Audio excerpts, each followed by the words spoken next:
Good morning. Morning. Thank you. Welcome to Forums That Matter, community service of the Unitarian Universalist Congregation of Cleveland. I'm Jean Martin, chair of the Forum Committee, and I'm the coordinator of today's discussion, which has both remote and in-person audiences, and also today a remote speaker. Our topic is presidential voting systems. Is the Electoral College the best method?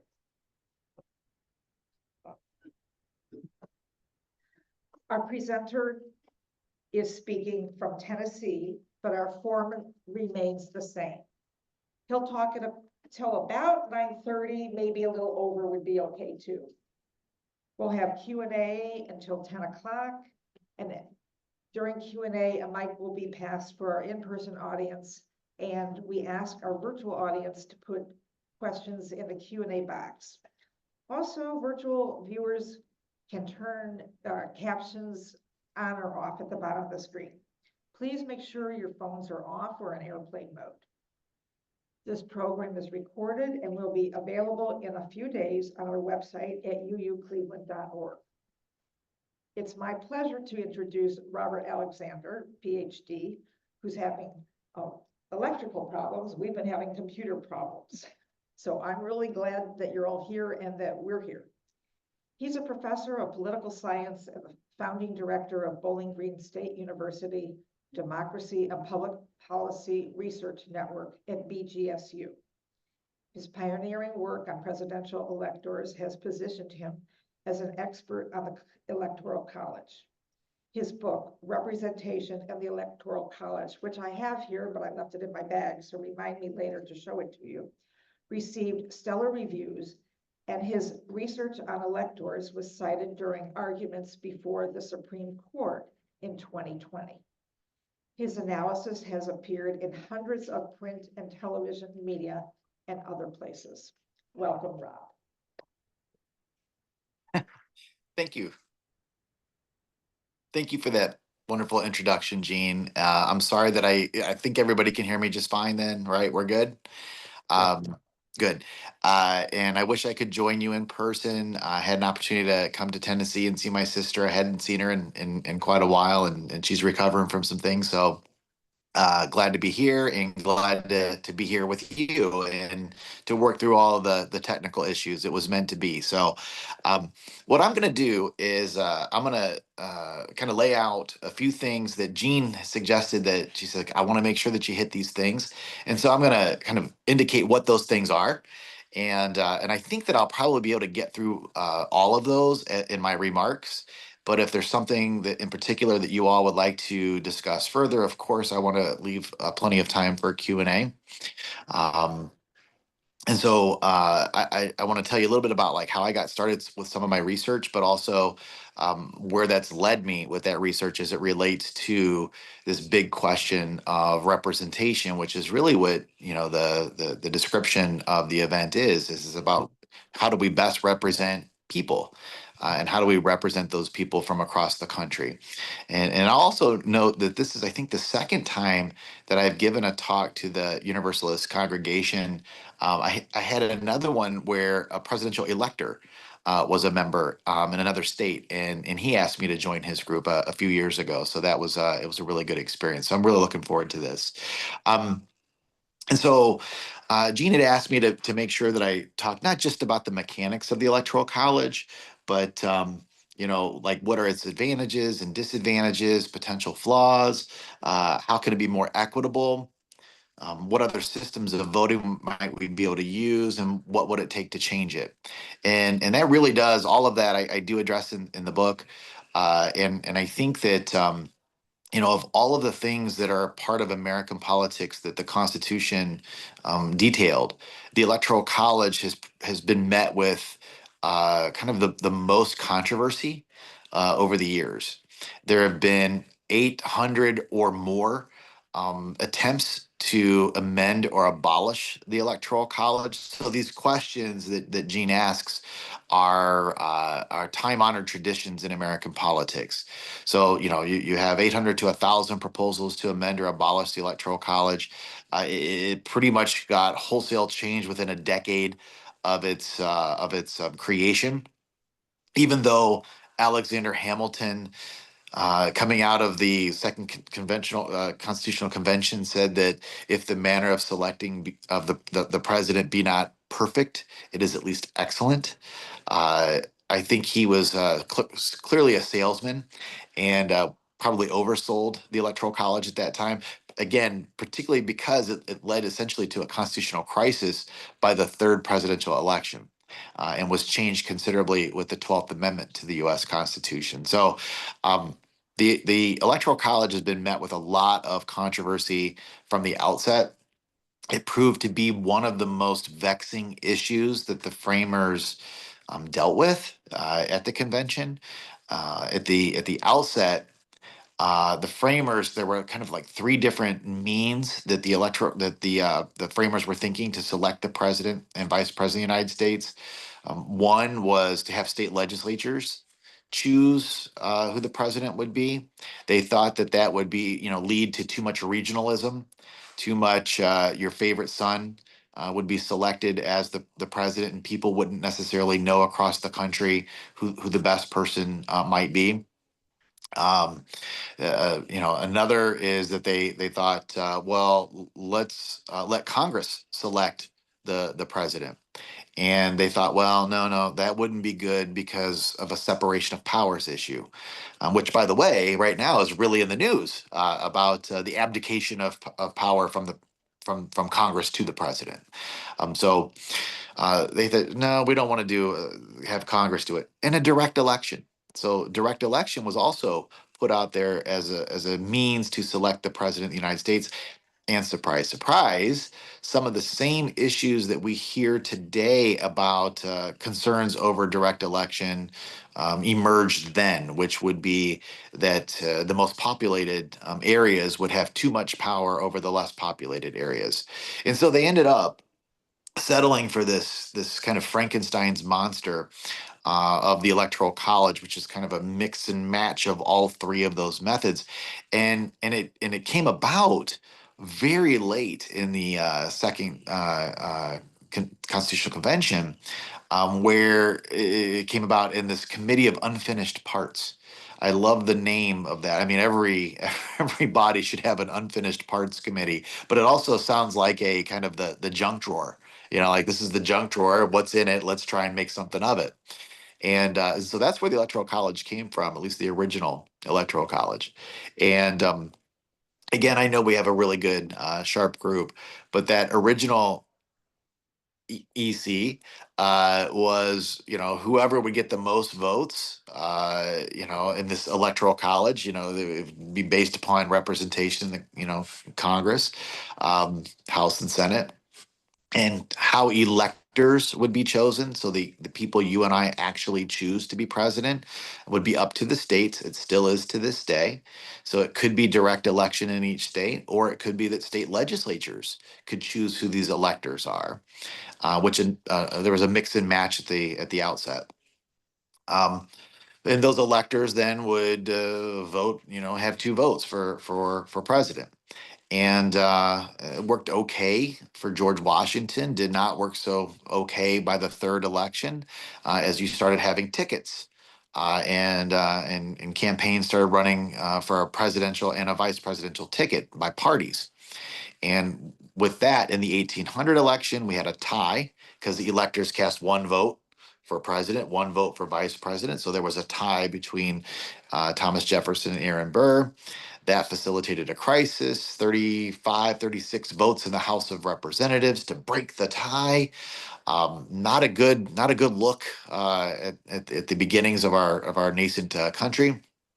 And very quickly, the 12th Amendment was created to say that electors would have one vote for president, one vote for vice president.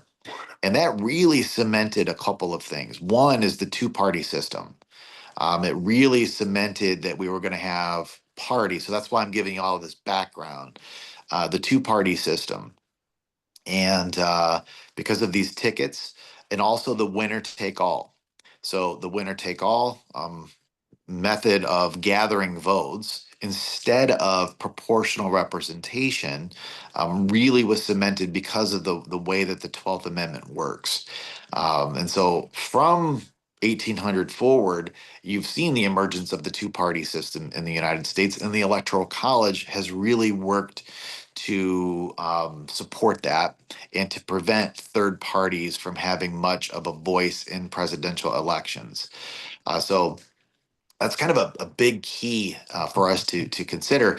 And political parties, I mean, they act in their own interest. They act in their best interest. And frankly, as we look at this controversy over the Electoral College over the years, political parties, it can be on either side of that coin, where parties, if they feel like they're advantaged by the Electoral College, they like it much more. If they feel like they're disadvantaged, they like it a lot less. We just have to recognize our biases when we think about the institution from that perspective. And so those biases, if we were to strip away those biases, and that's what I try and do in the book, is to say, well, what would be the perfect form of representation? Like, what would be, if we didn't have the Electoral College and we were to go back to the drawing board, what are the norms of representation? What is it we want when we think about representation? And there are several things that I wanted to kind of lay out there to kind of frame the argument in all of your minds about, okay, well, if we do a little bit of this, then we might be sacrificing this. And I that's kind of how I see these decisions that we have. So once you make a decision to say, um, we're going to value the votes of individuals, then you might be sacrificing something as it relates to geographic space or occupation or other items. So let's kind of lay some of those out there for us. So norms of representation include the following, and these are not things that I came up with. These are things that I've distilled from a number of other scholars to kind of say, okay, what can we gain some consensus around? So one is simplicity, and when we lay these norms out, let's think about how well, how good, or how poorly the Electoral College performs along that dimension, along that norm. So one is simplicity. A good voting system, a good representative system, citizens ought to be able to understand it. If they don't understand it, if it's something that is too complicated for them to understand, it's probably not a good system. The Electoral College is a really complicated system. It's been described as a jerry rigged system. When you come out of something like the unfinished parts and you're talking about the junk drawer, there's a lot of different pieces that weigh in, and the fact that the American electoral system is very decentralized. So there's a lot of power that states have in determining what that electoral college even looks like. So there is not a national electoral college. It's state by state, including the District of Columbia. So we've got these 51 contests that are happening across the country with rules that are determined by the states themselves. So I mentioned earlier that you have winner take all in every state except for two. So Maine and Nebraska was really in the news quite a bit in this last presidential election. Maine and Nebraska have chosen the district system to engage in representation. So if you win a congressional district, you get an electoral college vote. Whoever wins the most votes in the state gets those bonus two Senate votes. So that's a choice that Maine and Nebraska made because they said, well, candidates are not coming to Maine and Nebraska. I think in Ohio, we're going to see that there's going to be very few candidates crisscrossing the state in 2028.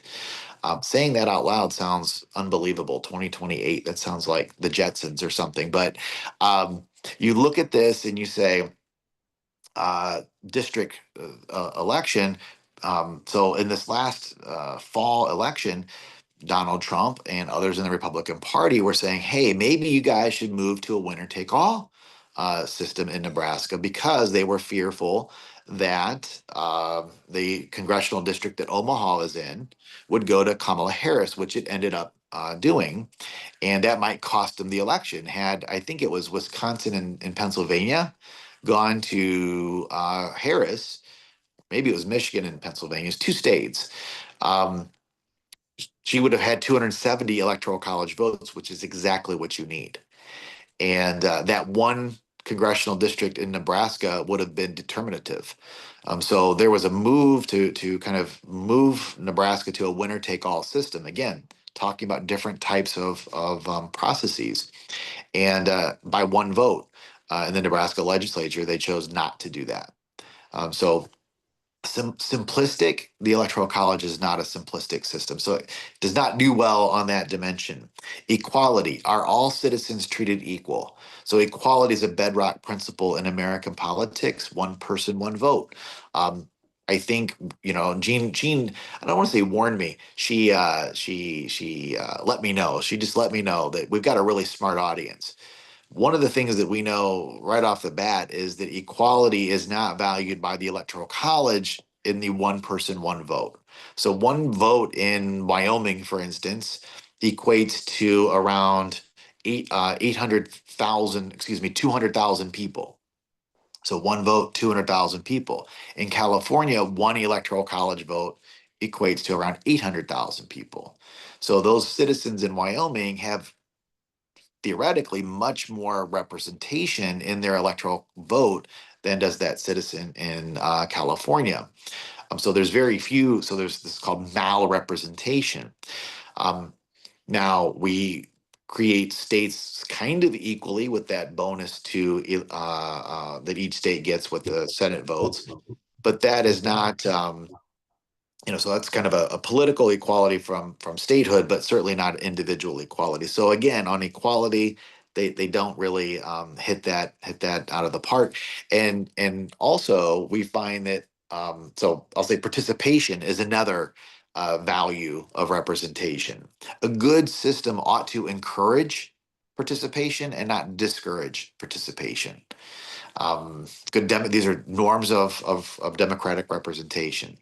So by participation, one of the things we have found is so Ohio has traditionally been a swing state. So you have your swing states that are at play, and then you have your blackout states that the campaigns never come to.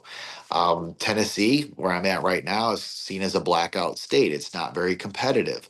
Ohio really was not competitive in the last election, and we could see that. Those of us that have been around for a while, I mean, we used to see candidates crisscrossing on the highway, and that is not the case these days because it has really kind of moved to one side of the political spectrum. Um, what we have found is that if you take all things equal, so you say we're talking about the same socioeconomic status, the same race, the same education, the same occupation, all of these things, we control for those things. And we say that one person is in a swing state, one person is in a blackout state, the person in the swing state is far more likely to vote. So the Electoral College then would discourage participation in those blackout states.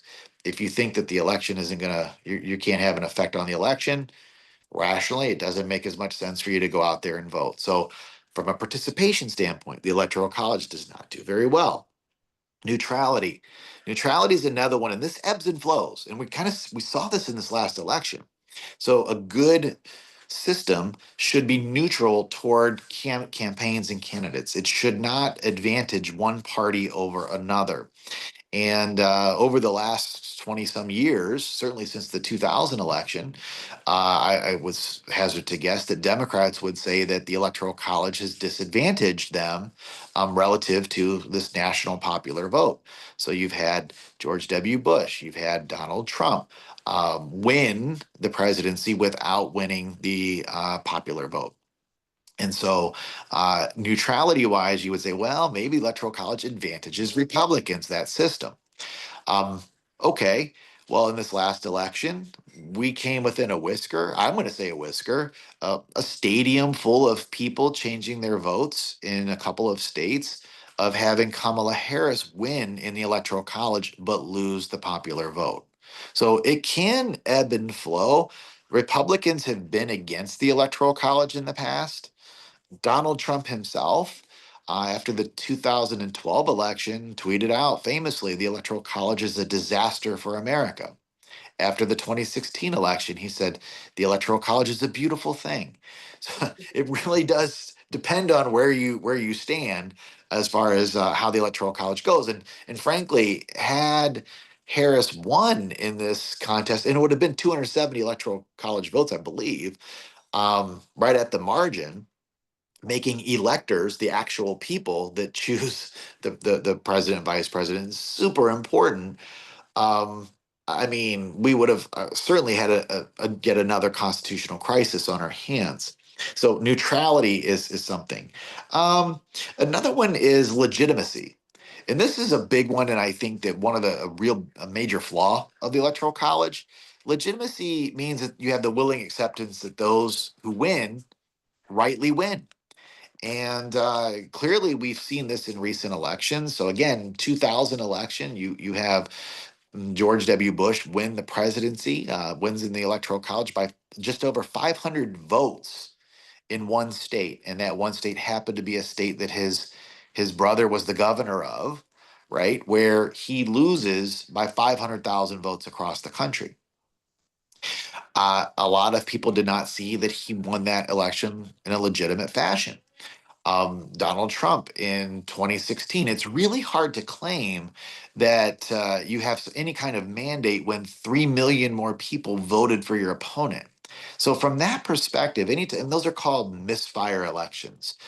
Those who really love the Electoral College do not like it when I refer to it as a misfire election or a deviating election. It deviates popular and Electoral College vote. I didn't coin the phrase misfire election, but it's out there.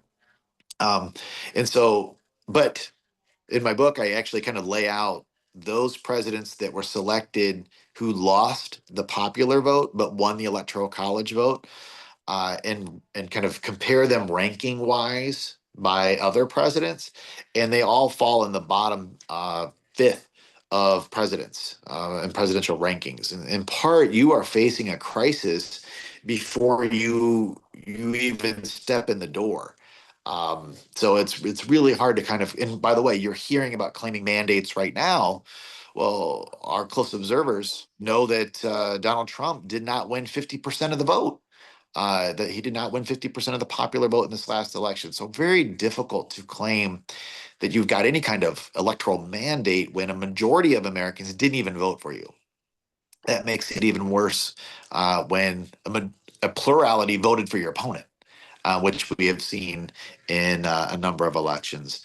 Another norm of representation is governance. Does that process to get you selected help you govern? So does the electoral college system help one govern once in office? And that doesn't appear to be something that has been very effective, in part because we can have some split ticket voting with a different Congress and a different president and so on. Another norm of representation is inclusivity. How inclusive is that process? Do minorities feel represented in that process? Yes, we have majority rule, but we also have minority rights in this country, and that is very much respected. And so, inclusivity really is about, do you have a system of representation where it requires broad-based appeal? And we want that broad-based appeal. And the framers were concerned about broad-based appeal. They wanted somebody who would have legitimacy from across the country and not from a region, not from a particular electoral cleavage. And again, I think that this is something that is left wanting. Again, so I laid out this fact that, if you live in one state versus another state, your vote theoretically matters a lot more than somebody else's vote. But the reality really is, if you don't live in a swing state, your vote really doesn't matter as much as those people who live in a swing state. I mean, campaigns are targeted to those competitive states. And the reality is, there are very few competitive states in the United States. Um, so 75% of campaigning takes place in like 6 states. That's it. 95% take place in 10 states or less in almost every election over the last few decades. So when I say campaigning, I mean campaign stops and where is the money being spent? So after the conventions, you're just seeing money just pour into Michigan, Wisconsin, North Carolina, and Georgia right now, Arizona. If you become a swing state, you'll be lucky enough to get that.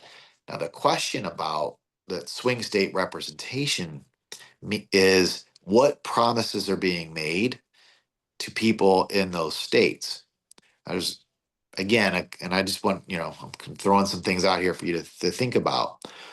On the one hand, Americans have become far less state centric. We're much more party centric. So we see each other more as Democrats and Republicans than we do, you know, it's kind of a bad analogy to say Michiganders and Ohioans, but we don't see each other that much based upon our statehood because things have become nationalized due to communication in large part and transportation. But we still have pretty significant differences between states and what drives those economies. So the kinds of promises that might be made to folks in Pennsylvania, let's say we're talking about fracking as an issue, as opposed to people that are living in Kansas, are going to be probably pretty different. And I think we could probably trace some policies like that. So from that perspective of inclusivity, what is the population and what does that population look like in Wisconsin and Michigan and Pennsylvania relative to the rest of the country? And one of the things that we know is it tends to be far more white working class in those communities than what we find in other communities, particularly in the South, which is essentially off the board in a presidential election. So we see far less minorities there, far less young people there, and so on. Education is different, and so does that lead to different kinds of policies and promises and expectations from candidates in the campaigns that are run? I think that's a question that others could certainly dive into. Another norm of representation that I want to hit is if you are going to make a change, and this really comes to a big question, how feasible is a change? Like, is it feasible that we can make a change to that system um, that would work? And again, the reality is any system that you choose is going to have a bias, a value in it. I mean, all of these things that I'm talking about right now are values. They're essentially values that we want out of representation. And if you value one thing, it could detract from another thing. And so there's a push and a pull among these values. And so you're trying to strike the right balance among these values to create a system that people, and again, I always come back to legitimacy. I think that that's a critical value in a democratic system is that people believe and willingly accept that those in power have a right to their position. That's just something that and certainly has become much more clear in recent years, or on display, not more clear, on display in recent elections. So those are some of those values of representation, and I think that any discussion of the Electoral College has to address those. Uh, so I'm going to step back for a minute. I'm going to wrap this up in a couple of minutes here, but I think this is instructive. So I was actually at I've taken students to the Democratic National Convention. I've taken them to the Republican National Convention. And in 2016, I was in Cleveland for the Republican National Convention. I was out in Berea, and I was talking to a colleague about the research that I've done on presidential electors. And the what I've done is I've surveyed electors, the people that actually choose the president, vice president, and I have found that there are actually a number of wavering electors that because they vote about a month after you and I vote.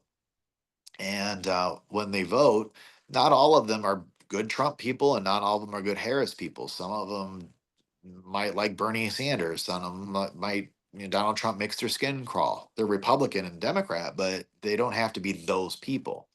And so I found a number of those electors that have expressed that they would vote for somebody different or thought about voting for somebody different. In 2016, there was a record number of faithless electors um, trying to stop Donald Trump from taking the presidency. There was a whole host of things, and that's actually what led into that Supreme Court ruling on whether or not electors could be faithless and vote their conscience, which they still can if a state doesn't have a law forbidding it. And a number of states have recently created those laws, but not all states have those laws.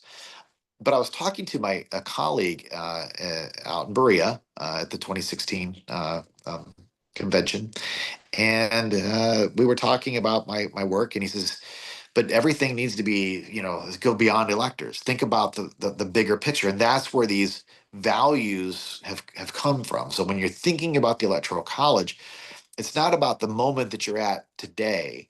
It's the moment that you're at today, but also the past and also the future, and trying to create a system that we can all have some agreement around, consensus around.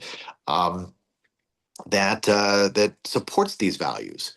So, um, the change that some people would have seen, and I mentioned all of these potential changes to the electoral college uh, because of the 2020 election and what happened on January 6th. A change emerged affecting the electoral college process in very short order. So the Electoral Count Reform Act of 2022 was passed very shortly. It was bipartisan. It was not a Democrat. It was not a Republican. It was a bipartisan effort to make it much more clear how to handle disputes as they relate to the presidential election. Saying, for instance, that the governor is the signature that matters on every certificate of ascertainment. That we have expedited review of any disputes. That the vice president is ceremonial and ceremonial only. They cannot make any judgments around votes. In my book, which was published in 2019, I spent maybe a couple of paragraphs on that process, and if I were to do another edition today, I'd have to spend pages upon pages writing about that because of the actions that were taken in January of 2021. And so changes can occur as it relates to the Electoral College. There has been a pretty significant movement in recent years, particularly after the 2000 election, and then again gained new momentum after the 2016 election to have the direct election of the president. And it's very difficult to do that. I mean, late 1960s, we almost had a constitutional amendment. There was great support across the country, support in the Senate, support in the House. You had folks like George H.W. Bush that supported it, Richard Nixon that supported it, Gerald Ford that supported it. So you had Republicans that supported it, along with Democrats. It was killed in a filibuster in the United States Senate by several Southern senators who thought that a direct election would hurt their the prospects in their state and their power in their states. So we actually came super close in the late 1960s. And again, I guess one of the things to kind of take forward, you know, days, weeks, and months after this, is that times of great turbulence do tend to lead to change. Whether we're talking about the Gilded Age and the emergence of the populist and progressive movements, or amendments like in the 1960s to have Washington D.C. get representation in the Electoral College. So that happened in the not too distant past. So changes can occur. The Electoral College is super resilient to change. Changes can occur at the state level. So like I talked about earlier, Maine and Nebraska have changed. In fact, after the 2012 election, there was a lot of discussion among states, particularly states that fare very well in midterm elections for Republicans, but not so well for Democrats. Ohio, Michigan, Wisconsin, and others that wanted to move to a district election. Because they thought it would support Republican candidates better at the presidential level. None of those gained too much momentum, but every once in a while, those changes at the state level do emerge. So there are things that could happen at the state level. We've just seen it with the Electoral Count Reform Act of 2022, that things can happen at the federal level. The biggest kind of movement right now to a direct election, because a constitutional amendment, given the composition that we're at right now, I think is a non-starter. Uh, because the division that we have and the polarization that we have in the states is pretty clear. Is this national popular vote interstate compact, the NPIVC? So some people have probably heard of that, where it essentially would say we as a state pledge that we would give our electoral votes to the winner of the popular vote once the members of the compact reach 270 electoral votes. There are now over 200 electoral votes that are represented in that compact. And so that has increased significantly since the 2016 election. But almost all of those states are reliably blue states. There's very few purple states, and I don't believe there's any red states that have signed on to that compact. I think that it would create a pretty significant challenge in Congress. I think one of the things that we've seen in recent years is this. I mean, you need people to human beings to enact laws. You need people to. It's not institutions don't run themselves.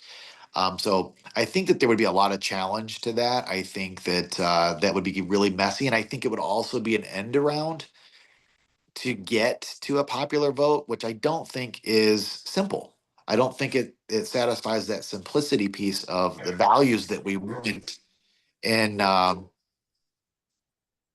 in a representative system.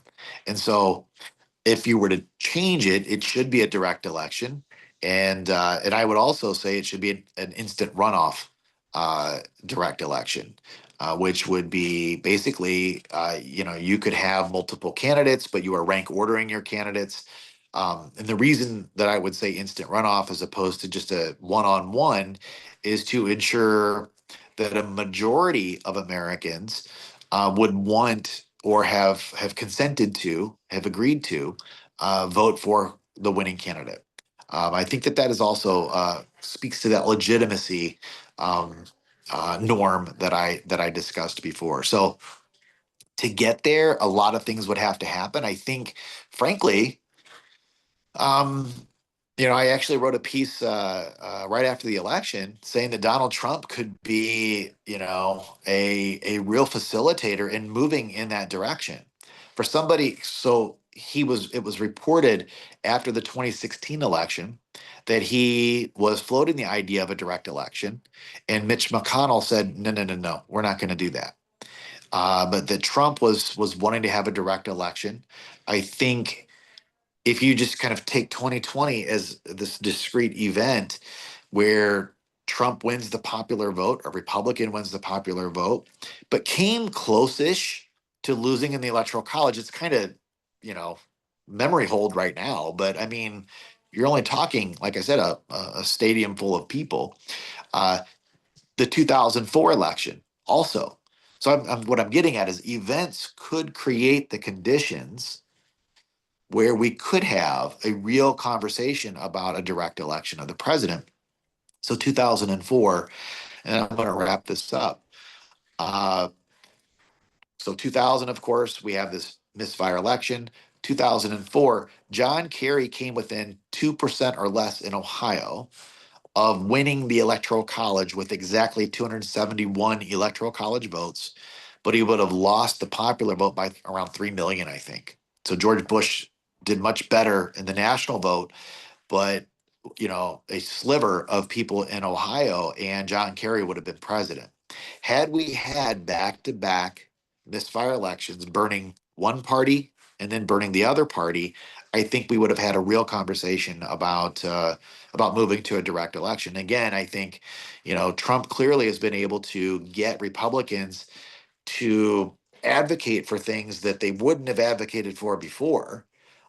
So you never know.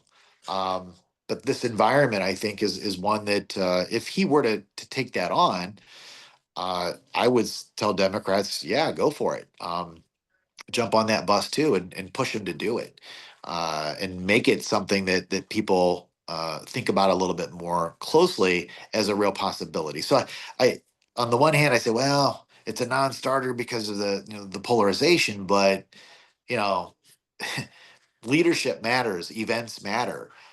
So I think that there is a possibility that something could happen, but it would take people to actually follow through with it. So I'm going to leave it at that. Open it up for any questions that you might have. Thank you, Rob, for a very enlightening discussion. I promised that I would show you the book, and when I'm done right now, I'm going to pass it around so you can see it. It's very, very interesting statistics in here. I'll turn the Q&A over to Debbie and Marlene in person. When you get the microphone, please hold the mic at your mouth like a ice cream cone so the audience at home can hear you. And also, I look forward to hearing from our virtual audience. We have a question from the virtual audience. You said we live in a majority rural country, but the Senate and Electoral College are controlled by a minority of voters. How can we still consider our country a majority rural country? Yeah, so that's actually one of the first questions that, or first concerns that people have, that they say, well, if you change the Electoral College, then you're also basically dispensing with the Senate, and that too was a major obstacle at the founding. So the answer would be, yeah, we're not majority rule from the perspective of having a Senate, but we also value, and again, this is the political equality part, the sovereignty of states, and this is the balancing act that is American politics. So we like the fact that we have to have state sovereignty, or we want state sovereignty, but we also want individual sovereignty. So that's the give and take between House and Senate. And again, like I said, a criticism of the Electoral College is consistent with the criticism of the U.S. Senate. So yeah, I don't disagree.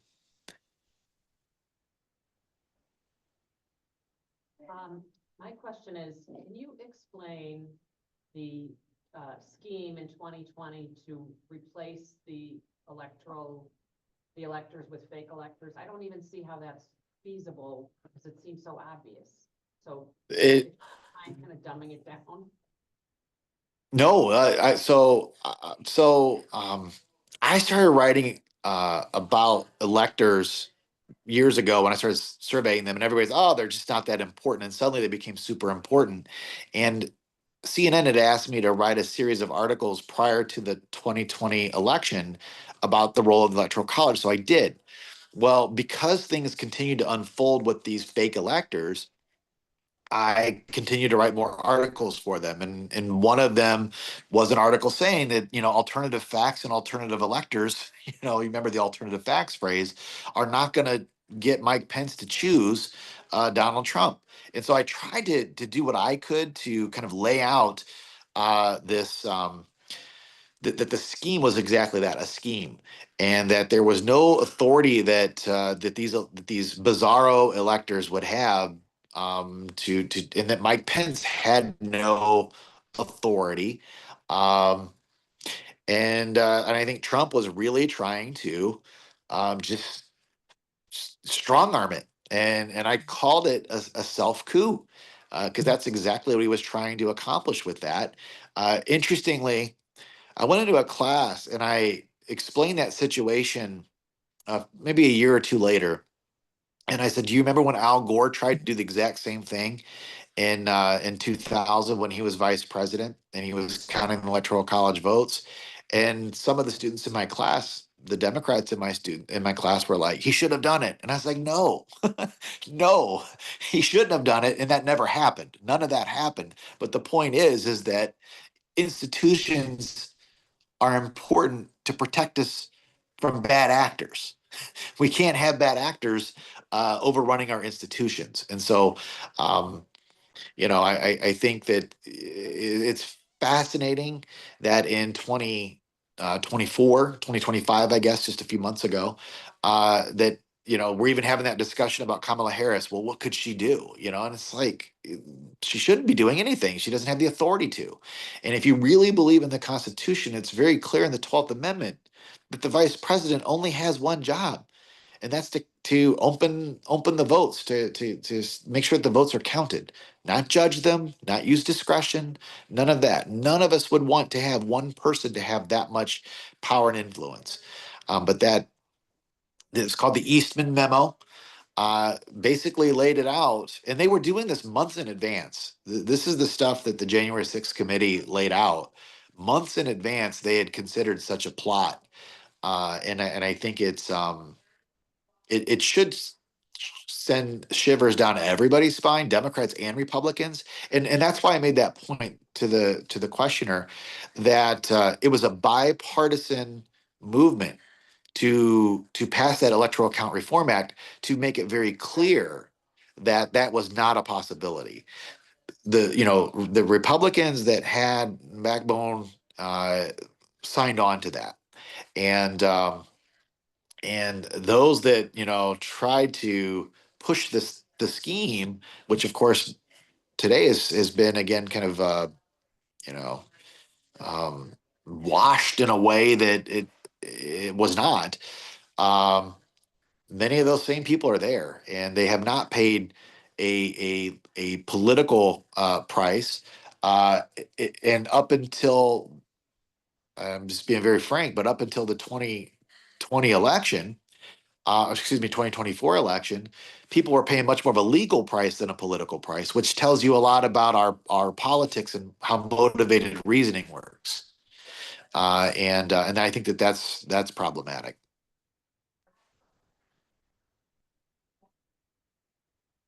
Wonderful talk, thank you.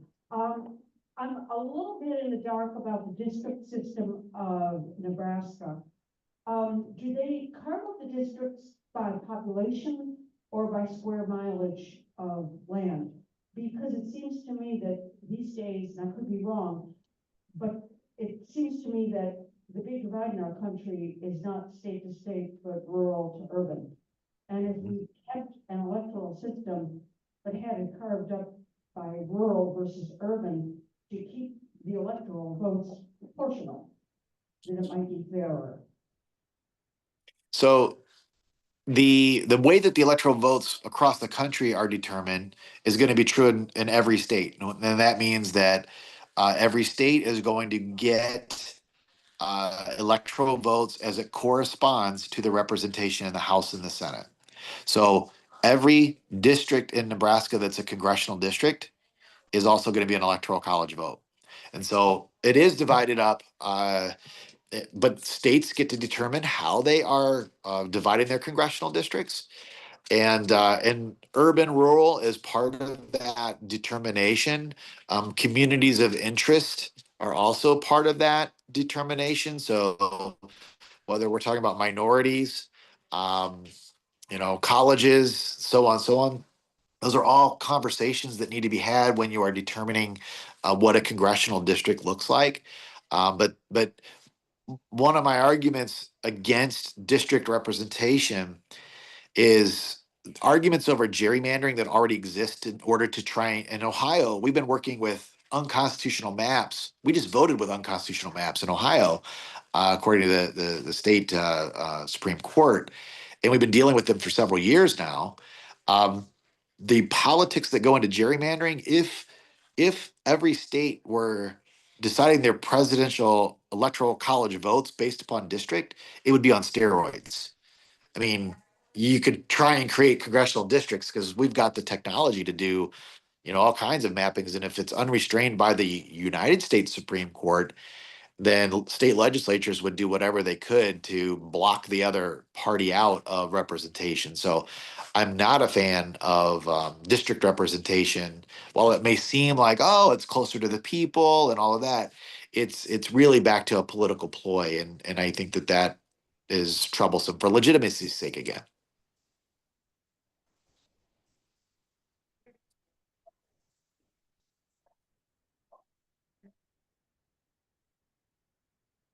Am I still there? Thank you. Thank Okay.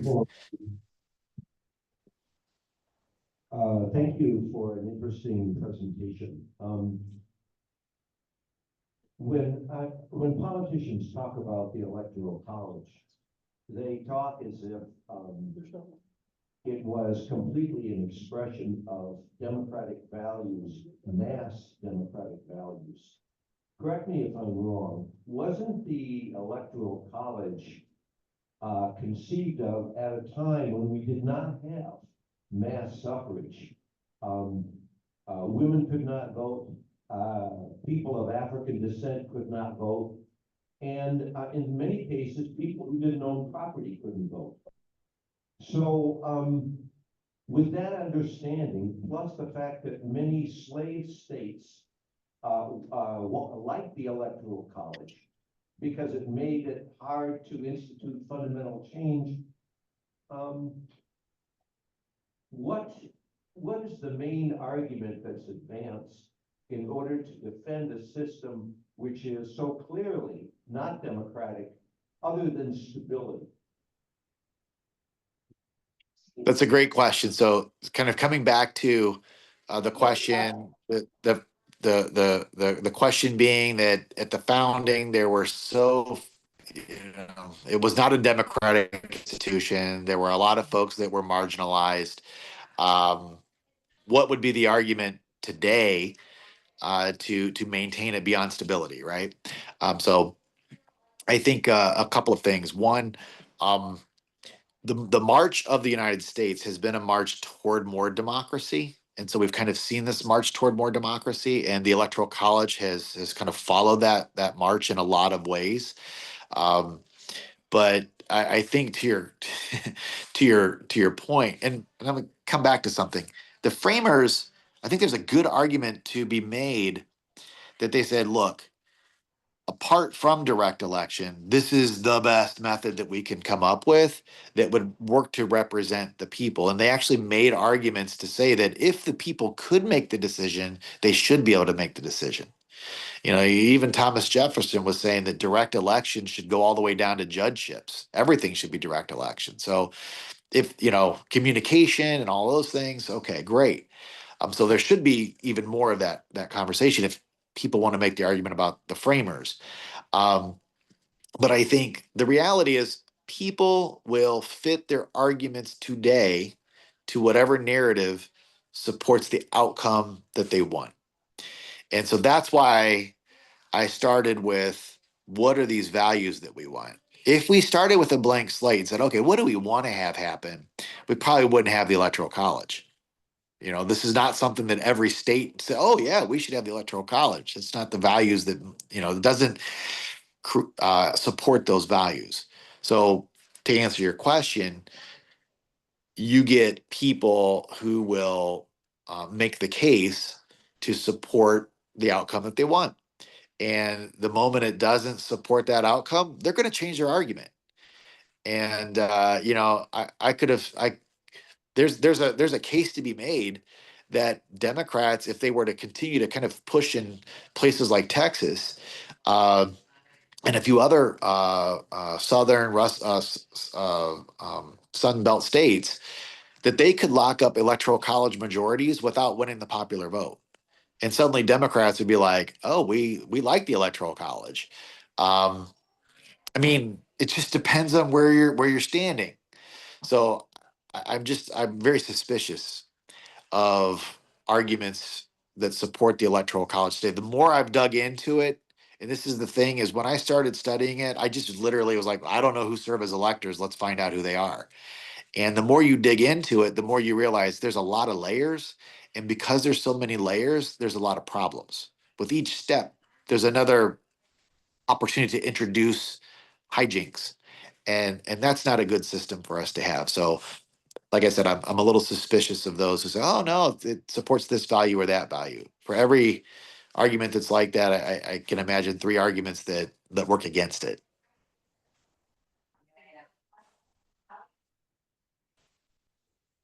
Any more questions?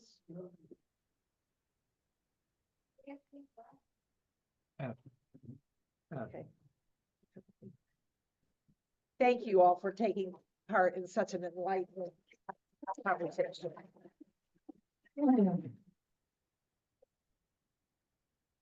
We follow a first and third Sunday, 9 a.m. schedule. Our next forum will be March 2nd, and it will feature 2 local women who are trailblazers in driving political engagement and activism. They are Katie Paris, the founder of Red Wine and Blue, and Sue Dean Dyke, the founder of Mobilize the Vote, Northeast Ohio. If you'd like to receive weekly reminders of our forums, fill out the form on the clipboard at the back or email us with your address or your ideas at forums@uucleveland.org. You're welcome to attend our 10:15 service in the sanctuary or online on the YouTube page. The theme today is chaplaincy and inclusion. On the pulpit will be Reverend Rena Shear and Reverend Christy Stewart. Both are community ministers affiliate for our congregation. Our music director, Mike Carney, will be leading the chancel choir. To see what else is happening in our congregation, check out our website.